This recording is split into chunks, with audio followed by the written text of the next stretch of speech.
Mild cognitive impairment, or MCI, is a condition that can be a precursor to dementias, such as Alzheimer's disease. People with MCI have problems with things like memory and judgment. Many times after a diagnosis, people are left wondering, what do I do now?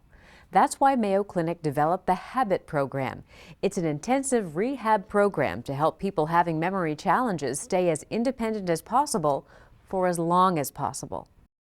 This was an actual stairway to a sleeping loft in Japan. Martha and Dick Olson have lived what they describe as nomadic lives. We have lived in so many places, 27 places in 52 years of being married. It's always been easy for both of them to adapt to changes, until a few years ago when Martha began to have a little trouble remembering new phone numbers, addresses, and people's names. And I will see somebody and I will think, now, what was their name? Martha was having difficulty holding on to new information. She was diagnosed with mild cognitive impairment, or MCI.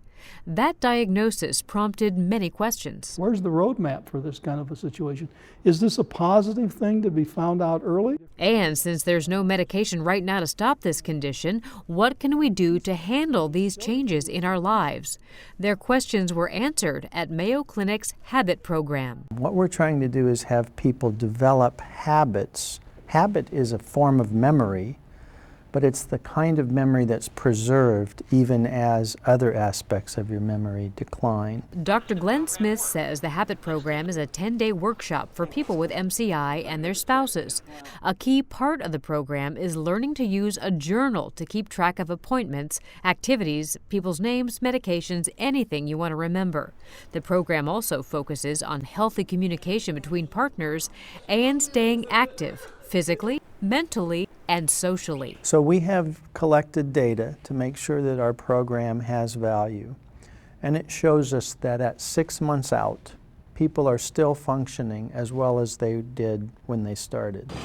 This stack of journals shows Martha and Dick took the tools they learned in the HABIT program and brought them home. We were given tools to try to find a good life, a full life, where we didn't have to rely on short-term memory. Habits that help the Olsons modify parts of their life so they can live it together to the fullest. For Medical Edge, I'm Vivian Williams.